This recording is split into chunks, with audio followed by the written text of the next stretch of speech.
अस्सलाम वालेकुम, मैं हूं रेहान तारिक और आप देख रहे हैं 10 लाख। बानी तहरीक इंसाफ साबिक वजीर आजम अपने और अपनी पार्टी से मुतालिक दो महाजी जंग लड़ रहे हैं। वो जेल में बैठकर अपनी गुज़श्ता हुकूमत को गिराने और हालिया इलेक्शंस में मुबैना मैंडेट चोरी होने पर जोरों शोर से मुहिम चला रहे हैं और इसके लिए इकदाम भी ले रहे हैं। उन्होंने आज सुप्रीम कोर्ट में एक पिटिशन दायर किया जिसमें आम इंतखाबात 2024 में मुबैना धांधली के मामले पर जुडिशल कमीशन बनाने की इस्तदा की है। दायर दरखास्त में कहा गया है कि इंतखाबी धांधली के मामले की तहकीकात के लिए सुप्रीम कोर्ट के हाजिर सर्विस जजेस पर मुश्तमिल जुडिशल कमीशन बनाया जाए। जुडिशल कमीशन आम इंतखाबात का ऑडिट और इसके बाद आने वाले नताइज का ऑडिट करे। दरखास्त में इस्तदा की गई है कि मुल्क में बनने वाली वफाकी और सूबाई हुकूमतों को फौरी काम से रोका जाए और जुडिशल कमीशन की रिपोर्ट को पब्लिक किया जाए। यही नहीं, आज साइफर और दीगर केसेस की समाअत के दौरान भी बानी पीटीआई ने सहाफियों से गुफ्तगू करते हुए इस हुकूमत पर सख्त तनकीद की और इस हुकूमत को ज्यादा से ज्यादा 6 माह की मेहमान करार दिया है। इमरान खान ने केसेस के बारे में कहा कि फैसले पहले से हो चुके हैं, यहां सिर्फ कार्रवाई हो रही है। बानी तहरीक इंसाफ ने कहा कि मुल्क में जो कुछ हो रहा है इससे सारा निजाम बेनकाब हो गया है। निगरां हुकूमत, इलेक्शन कमीशन और एस्टैब्लिशमेंट सब एक हैं, सब कुछ झूठ पर चल रहा है। इलेक्शन झूठ पर मबनी हुए जिसने सब कुछ एक्सपोज कर दिया। उन्होंने कहा कि 9 मई हमें गद्दार साबित करने के लिए प्लान किया गया। पीटीआई को क्रश करने के लिए मुझे 1 हफ्ते में 3 सजाएं दी गई, लेकिन यह प्लान फेल हो गया। मैं मजीद 5-6 माह जेल में रहूंगा, इसके बाद हुकूमत खत्म हो जाएगी। मुझे मालूम है ये हुकूमत 5 से 6 महीने से ज्यादा नहीं चल सकेगी। पीपल्स पार्टी काबीना का हिस्सा इसलिए नहीं है क्योंकि उन्हें पता है कि यह सेटअप नहीं चलेगा। इसे बानी पीटीआई की खूबी कहें या कुछ और, वो इंतहाई चालाकी से कई महाजों पर अपनी और अपनी पार्टी के लिए रिलीफ की मुतलाशी हैं। उन्होंने अपनी हुकूमत जाने के बाद से इस अंदाज में अमरीकी मुदाखलत का इल्ज़ाम दोहराया है और इसमें अमरीकी सेक्रेटरी डोनाल्ड लू का इस अंदाज में बार बार नाम लिया है कि उन्हें कांग्रेस की कमेटी ने कुछ सवालात के जवाबात के लिए तलब कर लिया है। डोनाल्ड लू को तलब किया जाना इस हवाले से भी इंतहाई अहम है कि अमरीका खुद बार बार इस अमर की तरदीद करता रहा है कि बानी पीटीआई की हुकूमत गिराने में उनका कोई अमल दखल नहीं है, लेकिन इसके बावजूद अब अमरीकी कांग्रेस ने डोनाल्ड लू मुदाखलत और हालिया इलेक्शंस के हवाले से अपना बयान देंगे और उन्होंने एक तहरीरी बयान भी अमरीकी ईवान नुमाइंदगान की कमेटी में जमा करा दिया है कि पाकिस्तान में आम इंतखाबात से कबल पुरतशद्दुद वाक़यात सामने आए। पुलिस, सियासतदानों और सियासी इज्तिमात पर दहशतगर्द हमले किए गए, जबकि सहाफ़ियों खासतौर पर ख़वातीन को सियासी जमातों के हामियों ने हिरासा किया। अपने बयान में उनका यह भी कहना था कि 8 फरवरी 2024 के नाम इंतखाबात के दौरान कई सियासी रहनुमा अपने मखसूस उम्मीदवारों और पार्टियां रजिस्टर ना करा सके। इलेक्शन निगरानी करने वाली तंजीम ने बताया कि उन्हें पोलिंग स्टेशन तक रसाई से रोका गया, जबकि हाई कोर्ट के हुक्म के बावजूद इलेक्शन के दिन इंटरनेट सर्विस बंद रखी गई। उन्होंने कहा कि धमकी और तशद्दुद के बावजूद 6 करोड़ पाकिस्तानियों का वोट डालना मस्बत पहलू था। वोटर्स ने 2018 के मुकाबले में 50% से ज्यादा खवातीन को मुंतखब किया। मजहबी और नस्ली अकलियती गिरोहों के अरकान और नौजवानों ने भी इंतखाब में हिस्सा लिया। 3 मुख्तलिफ सियासी जमातें अब पाकिस्तान की क़यादत कर रही हैं। आज़ाद मुबस्सरीन ने बेज़ाब्तगियों की निशानदेही की, ताहम इंतखाबात को मुसाबकती करार दिया। आज़ाद मुबस्सरीन ने नताइज की तैयारियों में बेज़ाब्तगियों की निशानदेही की। डोनाल्ड लू आज यानी बुध को ईवान नुमाइंदगान की खारजा उम्मीद ज़ेली कमेटी में पेश होकर पाकिस्तान के हालिया इंतखाबात से मुतालिक बयान देंगे। इस समाअत में आम इंतखाबात के बाद पाकिस्तान और अमरीका के ताल्लुकात पर भी गौर किया जाएगा। जनूबी और वस्ती एशियाई उमूर के assistant secretary of state Donald लू इस समाअत के वाहिद गवाह होंगे। अब यह मामला है क्योंकि पाकिस्तान तहरीक इंसाफ न सिर्फ मुल्क में अदालतों के दर पर दस्तक दे रही है बल्कि बैनुल अक़वामी दुनिया को भी बावर करा रही है कि उनके साथ ज्यादती हुई है। हाल ही में IMF दफ्तर के बाहर अमरीका में एक एहतजाज किया गया जहां फौज मुखालिफ, रियासत मुखालिफ नारे भी बुलंद हुए। भरपूर कोशिश की जा रही है कि अमरीका से कोई ना कोई इस ज़मन में मदद हासिल की जा सके, लेकिन assistant secretary of state Donald लू की जानिब से तहरीरी तौर पर जो जवाब जमा कराया गया है उसमें ऐसी कोई निशानदेही नहीं है कि किसी शख्स या किसी इदारे के इमा पर इंतखाबात में धांधली हुई। और उसके अलावा जो आज़ाद मुबस्सरीन है उनके हवाले से भी ये नहीं कहा गया कि उन्होंने कोई ऐसी डिस्क्रिपेंसीज जो हैं वो रिपोर्ट की हैं। अब क्या ये पाकिस्तान तहरीक इंसाफ के अपने बयानियों को एक बहुत बड़ा धचका है जो अमरीका से मिल रहा है? ईवान नुमाइंदगान में समाअत के शुरू होने से पहले ही ये तहरीरी बयान किस अहमियत का हामिल है, ये बड़ी इंपॉर्टेंट चीज़ है। उसके अलावा आज ही बानी पीटीआई के चारों केसेस के अंदर अदालत के अंदर जो अपीलें हैं उस पर समाअत हुई। इद्दत में निकाह केस हो, साइफर केस हो, तोशा खाना केस हो या फिर अलकादे ट्रस्ट केस हो, इन सारे केसेस के अंदर बानी पीटीआई अदालतों से रिलीफ के मुतलाशी हैं। दूसरी जानिब 190 मिलियन पाउंड केस के अंदर आज अडयाला जेल में इंपॉर्टेंट समाअत हुई। साइफर केस में होने वाली समाअत में ये ऑब्जर्वेशंस भी दी गई कि जिस अंदाज में ट्रायल चलाया गया और स्टेट डिफेंस काउंसिल्स जो है वो अपॉइंट किए गए, वो इंतहाई नाकिस प्रोसिक्यूशन और इंतहाई नाकिस ट्रायल की निशानदेही करता है। आज ये भी बताया गया कि जिस रोज़ ट्रायल शुरू हुआ यानी 15 जनवरी को ट्रायल शुरू होता है और 26 जनवरी को स्टेट डिफेंस काउंसिल अपॉइंट कर दिए जाते हैं। महज 11 रोज़ के अंदर अंदर ये मामला होता है इस पर अदालत भी ताज्जुब का इजहार करती है, क्योंकि जस्टिस आमिर फारूक और जस्टिस मियां गुल हसन औरंगजेब की अदालत में यह मुकदमा लगा हुआ है। जस्टिस मियां गुल हसन औरंगजेब ने इस पर इस्तफसार किया कि 11 रोज के अंदर किस तरह स्टेट डिफेंस काउंसिल अपॉइंट हो गए। उसके बाद जो state defence council Abdul Rahman साहब को अपॉइंट किया गया, उनसे मुताल्लिक ये ऑब्जर्वेशन रखी गई कि ये वही वकील हैं, क्योंकि पाकिस्तान तहरीक इंसाफ के बानी इमरान खान के बैरिस्टर सलमान सफदर की तरफ से ये कहा गया कि ये तो पहले भी जेल ट्रायल के दौरान अदालत में पेश होते रहे, ताहम अब स्टेट डिफेंस काउंसिल का रिकॉर्ड भी मांग लिया गया है। इस वक्त शौकत यूसुफजई साहब पाकिस्तान तहरीक इंसाफ के रहनुमाइन की, उनसे बात करते हैं। अस्सलाम वालेकुम शौकत यूसुफजई साहब, बहुत बहुत शुक्रिया आपके वक्त के लिए। सबसे पहले तो बड़ी सादा सी बात है, दो बहाजी जंग पीटीआई लड़ रही है, एक अदालतों में पाकिस्तान में, दूसरी अमरीकी महाज पर भी एहतजाज हुआ, और फिर अमरीकी असिस्टेंट सेक्रेटरी डोनाल्ड लू को आज कांग्रेशनल कमेटी के अंदर भी बुलाया गया है। लेकिन उससे पहले जो तहरीरी स्टेटमेंट सामने आया है, उसमें तो कोई ऐसी बात नहीं है कि पाकिस्तान में किसी फर्द या इदारे का कोई रोल था इंतखाबात में धांधली से मुताल्लिक, और यह भी कहा गया है कि यह बड़ा खुशाइंद खबर है कि 50% खवातीन को मुंतखब किया गया है। बिस्मिल्लाहिर्रहमानिर्रहीम। देखिए, हम वैसे तो हमारी मर्जी ना हो तो हम अमेरिका को क्या क्या कहते हैं, और बस यानी अपनी मर्जी के मुताबिक अब चलने वाले लोग हैं। हमें अमेरिका की कहने की क्या जरूरत है। हम पाकिस्तान के जो करोड़ों आवाम ने देखा कि उनके साथ क्या हुआ, और पीटीआई के मैंडेट के साथ क्या हुआ। अमेरिका तो कितने किलोमीटर दूर बैठा हुआ है, वो अगर कोई बात करेगा तो वो सही होगी, और अगर हम कहेंगे तो वो सही नहीं होगी। हमें अपने ऊपर एतमाद करना चाहिए पाकिस्तानियों। नहीं, लेकिन शौकत यूसुफ साहब, आपको भी तो अपने से ज्यादा अमेरिका पे एतमाद है ना, कि अमेरिका से मदद की अपील की जा रही है। आईएमएफ के दफ्तर के बाहर एहतजाज होता है, ये कहा जाता है कि आईएमएफ पाकिस्तान को बेल आउट पैकेज ग्रांट ना करे क्योंकि मुल्क में मैंडेट दी हुई हुकूमत नहीं है। लेकिन डोनाल्ड लू की तरफ से जो तहरीरी स्टेटमेंट आया, उसमें जमहूरी उसूलों के मुताबिक पाकिस्तान के इकोनॉमिक डोमेन में भी साथ चलने का इंडिया दिया गया अमेरिका की तरफ से। देखिए, मेरी बात सुने, जहां तक आईएमएफ की बात है, कर्ज लेने की बात है, तो मेरे भाई वो कर्जा अगर शहबाज शरीफ ले रहा है तो वो उसका बोझ तो मैंने और आपने उठाना है ना। तो जब मैंने और आपने बोझ उठाना है तो क्या मैं अपनी बात ना करूं कि भाई आप जो कर्जा दे रहे हैं उसकी मॉनिटरिंग तो कर लेना कि वो कर्जा कहाँ जा रहा है, कहाँ लग रहा है। हमारे तो चीखें मारी जा रही है ना कि खैबर पख्तूनख्वा में जो है ना 700 अरब का कर्जा खैबर पख्तूनख्वा के ऊपर चढ़ गया। तो भाई 700 अरब का कर्जा है, लेकिन 1550 अरब तो हमारे भी। मैं आपसे जानना चाह रहा हूँ सर कि क्या अमेरिका ने पाकिस्तान तहरीक इंसाफ के बयानियों को मुस्तरद कर दिया है, if I look at this statement by Donald लू? नहीं, देखिए मेरी बात सुना, देखिए अमेरिका के अपने मफादात होते हैं, आपको पता होता है कि वो जहां जहां उनके मफादात होते हैं उस मफादात के मुताबिक वो काम करते हैं। हमें उससे कोई सरोकार नहीं, वो हमारे मौकफ को माने, तस्लीम करे न करे, इससे क्या फर्क क्या पड़ता है। पाकिस्तानी अवाम ने हमें वोट दिया है, हम उनके मशहूर हैं, वोट हमें पड़ा है। इनका बयानिया मुस्तरद हुआ है पीडीएम का, ये सबने देखा है। अब जाली मैंडेट लेकर अगर हुकूमत बना ली और ये कंट्रोल किस्म का मीडिया, वो मीडिया को कंट्रोल करने की कोशिश हो रही है, कंट्रोल किस्म के मैसेजेस देने की कोशिश हो रही है। देखिए, इस वक्त आवाम में इतना शऊर आ गया है, सोशल मीडिया है, सब के सब सोशल मीडिया, उस पर क्या आप देख रहे हैं, सारे आवाम कह रहे हैं कि मैंडेट चोरी हुआ है। अब मुझे अमेरिका कहे या ना कहे, उससे मुझे कोई फर्क नहीं पड़ता है।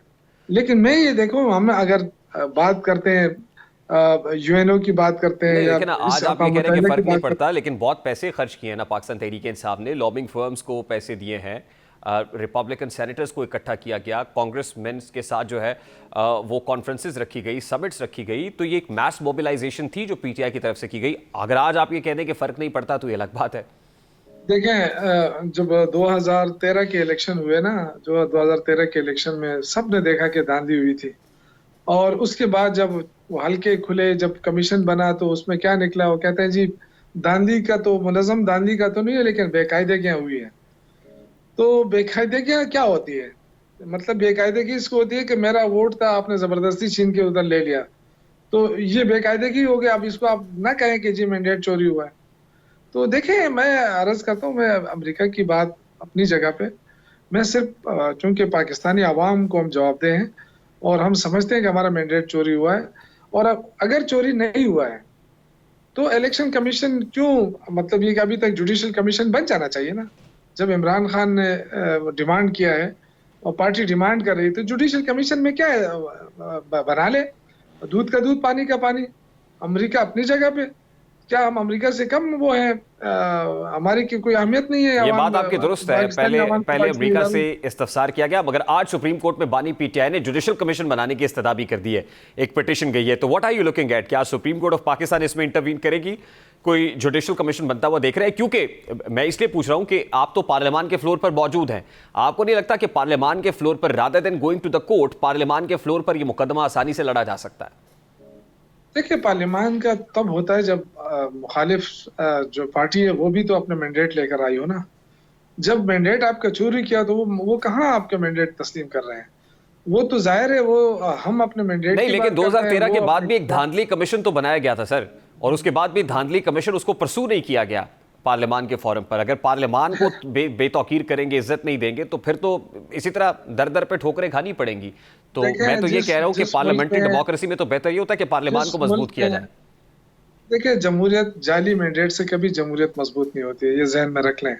जमहूरियत जो है, चाहे आपको एक साल में 3 दफा इलेक्शन कराने पड़े, करने चाहिए, लेकिन फेयर एंड फ्री।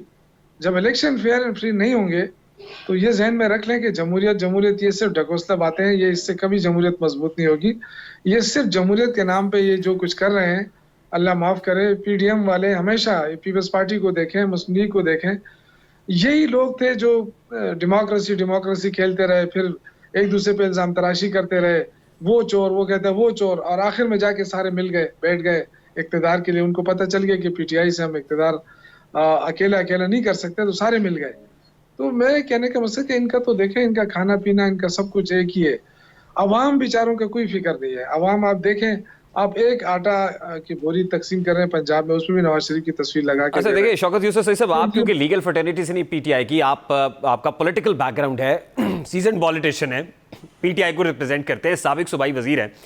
बड़ा सादा सा सवाल है सर, अभी जो हुआ है, पीटीआई अगर कट टू साइज हो रही है और हल्के भी खुल रहे हैं, तो देखा ये जा रहा है कि नून लीग जहां से हारी हुई है वहां से जीत रही है, हुकूमत अचीव कर रही है, गेन कर रही है बाय एवरी पासिंग डे। तो best minimum agenda, best possible agenda PTI का at this point in time क्या हो सकता है? क्योंकि दिन ब दिन तो पीटीआई की स्पेस मजीद सुकड़ती हुई नजर आ रही है।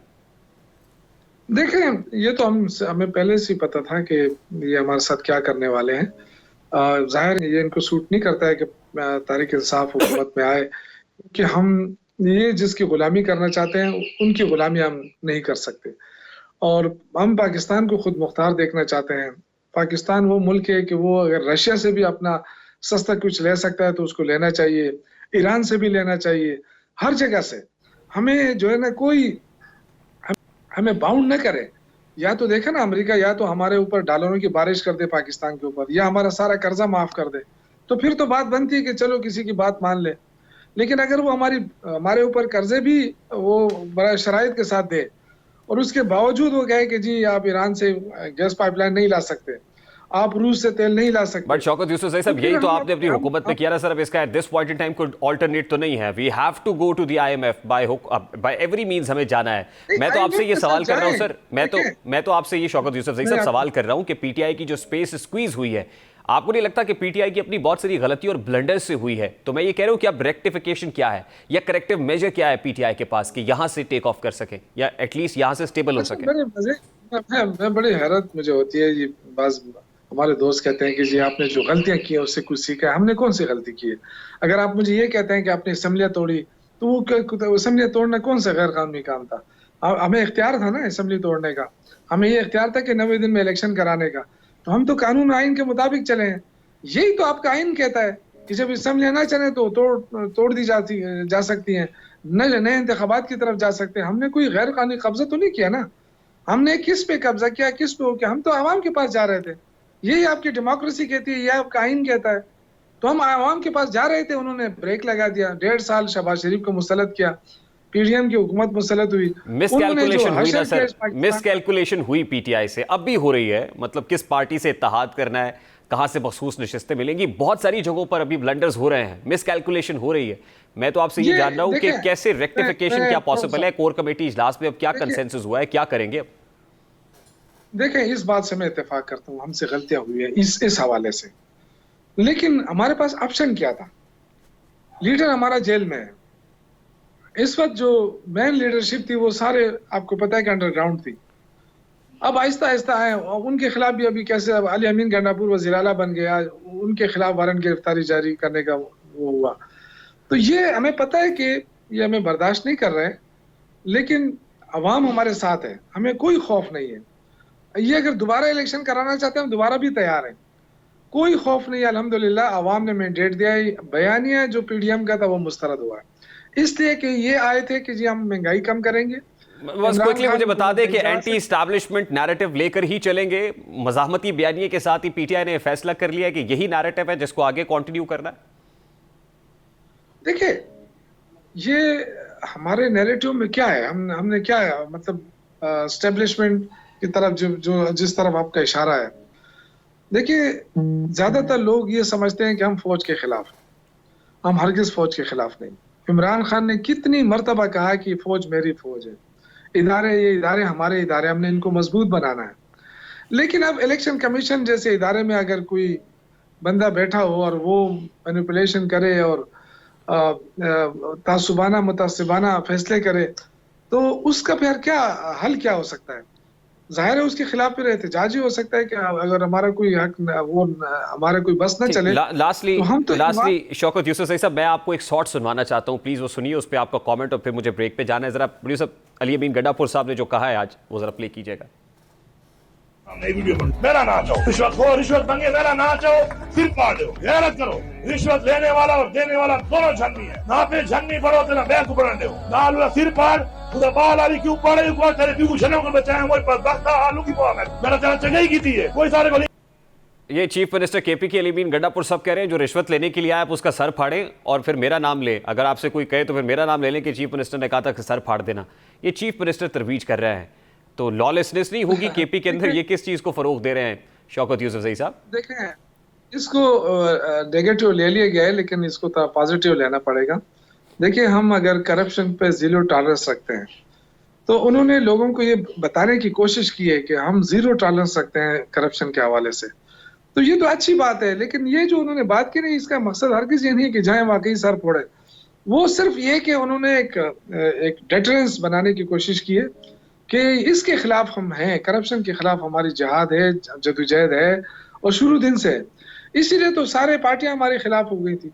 But this could have been done in a better way. मैं ये कह रहा हूं कि जिन अल्फाज में आप कह रहे हैं ऐसे भी कहा जा सकता था, रादर देन ये कहा जाता मैसेज को जो मैसेज गया है वो ठीक नहीं गया है। वो जज्बाती हो गए हैं, थोड़े से जज्बाती हो गए हैं, लेकिन ये कि उनका हरगिज़ मकसद ये नहीं था कि अब आखिर जाके सर फोड़े। जी, इस्लाम में क्या है, देखें, इस्लाम में ये कि आप जबरदस्ती हाथ से रोकें।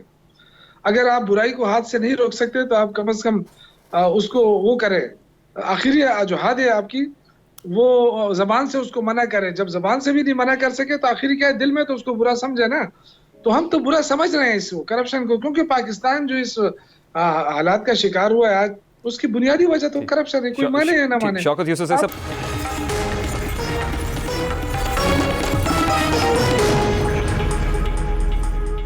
IMF और पाकिस्तान के दरमियान स्टैंड बाय एग्रीमेंट की आखिरी किस्त के हुसूल के लिए मुज़ाकरात कामयाब हो गए हैं। IMF की जानिब से जारी एलामिये में मुज़ाकरात की कामयाबी की तस्दीक की गई है। IMF एग्जीक्यूटिव बोर्ड की मंजूरी के बाद पाकिस्तान को आखिरी किस्त जारी की जाएगी और आखिरी किस्त के बाद पाकिस्तान को मौसूल शुदा रकम बढ़कर $3 अरब हो जाएगी। आखिरी किस्त मिलने के साथ ही $3 अरब का कलील मुफ्त प्रोग्राम मुकम्मल हो जाएगा। एलामिये में IMF ने बाकी माली साल माशी बहाली के इकदामात जारी रखने पर जोर दिया है और एलामिये में बताया गया है कि हुकूमत पाकिस्तान ने बिजली और गैस टैरिफ की बर वक्त एडजस्टमेंट और रवा माली साल गर्दिशी कर्जे में इजाफा रोकने की यकीन दहानी कराई है। नौमंतखब टैक्स नेट टैक्स दहिंदगान की तादाद बढ़ाने और महंगाई कम करने के लिए इकदाम उठाने की भी यकीन दहानी कराई है। इसी एलामिये में IMF हुक्काम ने इस बात की भी तस्दीक की है कि पाकिस्तान ने नए वस्त मुद्दती कर्ज प्रोग्राम के लिए भी दिलचस्पी जाहिर की है और जाहिर है पाकिस्तान को अब 3 साल के लिए एक प्रोग्राम तो चाहिए और $6 अरब के प्रोग्राम को $8 अरब तक ले जाने के लिए कोशिश की जाएगी। आज वफाकी काबीना का इजलास हुआ, IMF प्रोग्राम से मुताल्लिक वज़ीर आज़म को ब्रीफिंग दी गई और काबीना को भी एतमाद में लिया गया। प्राइम मिनिस्टर क्या कह रहे थे काबीना इजलास से खिताब करते हुए, ज़रा उसके सामने रखते हैं। IMF के अगले प्रोग्राम के लिए भी उनके साथ बातचीत शुरू करनी है। बड़ा वाजे कह रहे हैं कि आपको टैक्स बेस बढ़ाना है, वो एक लाजमी शर्त भी है और रिक्वायरमेंट भी है। किस तरह हम हुकूमत पाकिस्तान के अखराजात कम कर सकते हैं। कई महकमे ऐसे हैं जिनकी ज़रूरत नहीं है और 18वीं तरमीम में डेवोल्यूशन के ज़रिए कई महकमे सूबों को वो गए हैं, कुछ रुके हुए हैं। उसके तहत हम उनको सूबों के हवाले करें। जहाँ जहाँ जो अखराजात में कमी लाई जा सकती है वो लाई जानी चाहिए।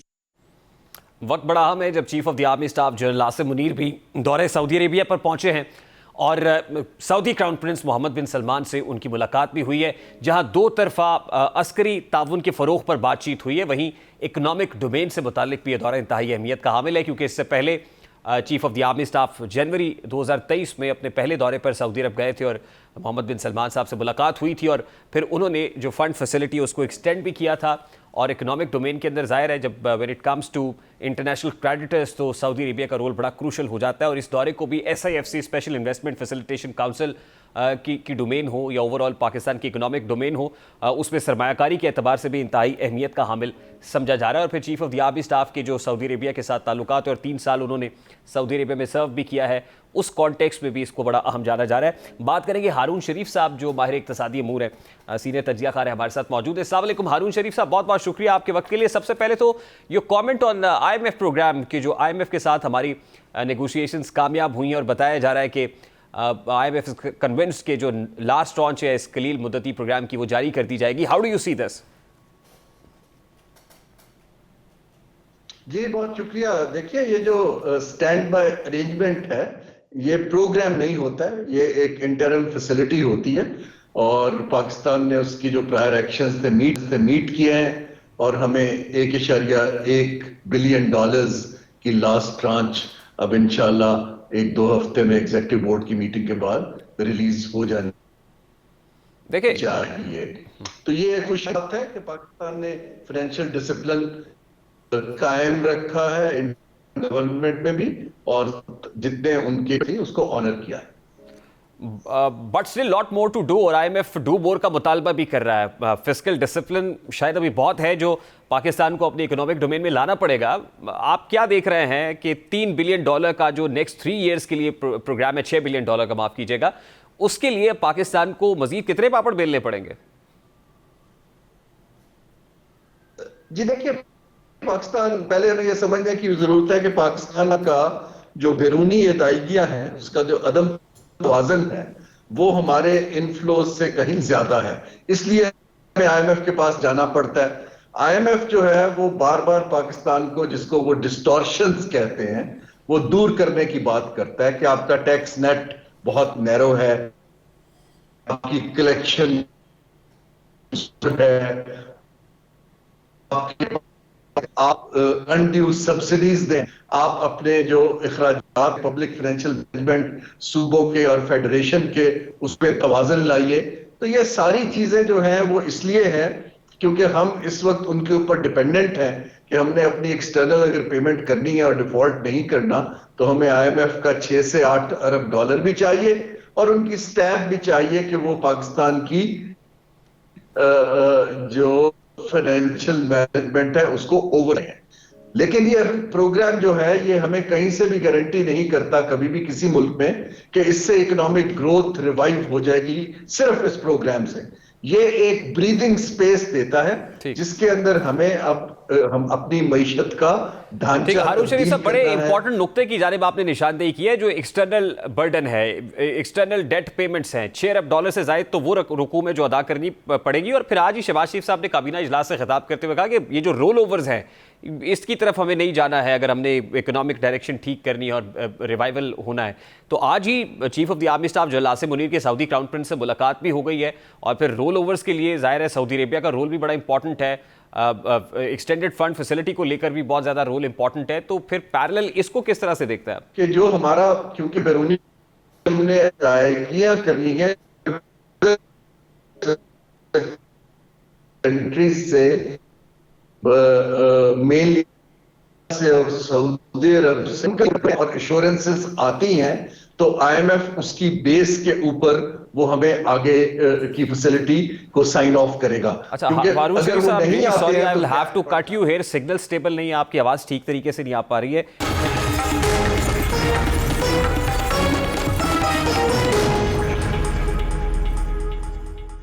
साइफर केस हो, सानिया 9 मई हो या हमजा बेस कैंप केस, अदलिया इन केसेस के हवाले से शुकूक व शुबहात जाहिर कर रही है और मुल्जिमान को एक के बाद एक केसेस में बरी कर रही है। लेकिन रियासत किसी भी तौर पर सानिया 9 मई के मुल्जिमान को भूलने को तैयार नहीं है। एस्टैब्लिशमेंट ना सिर्फ इन किरदारों को सजा दिलवाने के लिए संजीदा है, बल्कि इन किरदारों के सियासी अमल का हिस्सा बनने पर भी शकूक व शुबहात का इजहार कर रही है। आज सुप्रीम कोर्ट ने 9 मई वाक़े की समाअत के दौरान पुलिस और प्रोसिक्यूशन की नाकिस तफ्तीश पर उन्हें आड़े हाथों लिया और बादशाह अदालत ने वाक़े में मुबैना तौर पर मुलव्विस 5 मुल्जिमान की जमानत मंजूर कर ली। सुप्रीम कोर्ट में 9 मई वाक़े में मुलव्विस मुल्जिमान की जमानत से मुतालिक समाअत जस्टिस जमाल मंदुखेल की सरबराही में 3 रुकनी बेंच ने की। जस्टिस हसन अजहर रिजवी और जस्टिस मुसरत हिलाली भी इस 3 रुकनी बेंच में शामिल थे।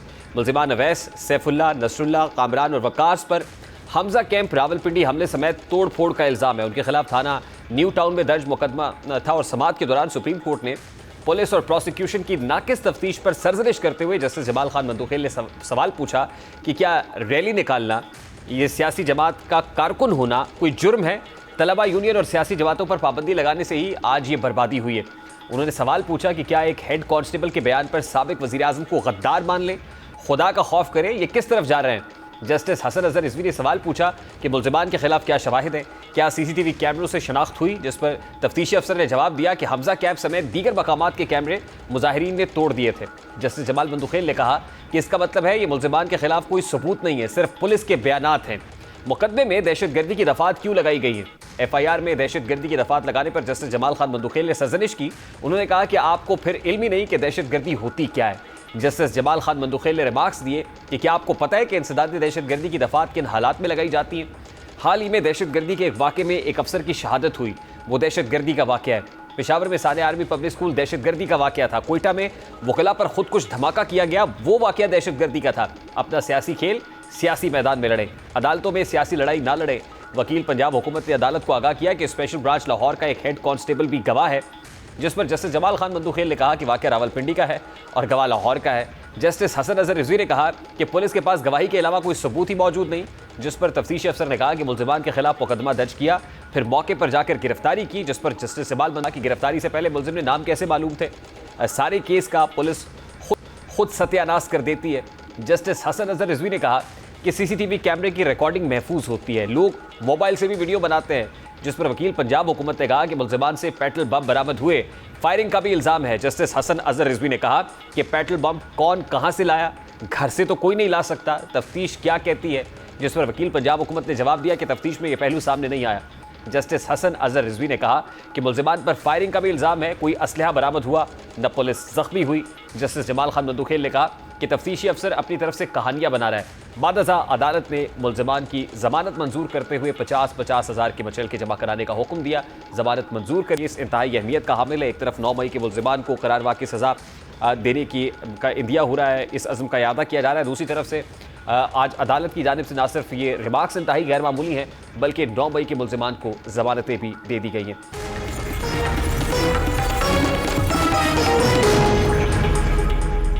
इस्लामाबाद हाई कोर्ट ने डिप्टी कमिश्नर इस्लामाबाद इरफान नवाज मेमन और दीगर की तौहीन अदालत केस में सजा का फैसला मुअत्तल कर दिया। इस्लामाबाद हाई कोर्ट की चीफ जस्टिस आमिर फारूक और जस्टिस मियां गुल हसन औरंगजेब ने DC इस्लामाबाद और दीगर की इंट्रा कोर्ट अपीलों पर समाअत की, जिसमें तौहीन अदालत केस में सजा के फैसले को चैलेंज किया गया था। डिप्टी कमिश्नर इस्लामाबाद इरफान नवाज मेमन अपने वकील राजा रिजवान अब्बासी, SSP ऑपरेशंस मलिक जमील जफर अपने वकील शाह खावर, जबकि SHO थाना मारगला नासिर मंजूर अपने वकील इमरान फिरोज मलिक के साथ अदालत में पेश हुए। SSP ऑपरेशंस मलिक जफर के वकील शाह खावर एडवोकेट ने कहा कि कानून के मुताबिक जब अपील फाइल होती है तो अदालत मुअत्तल कर सकती है।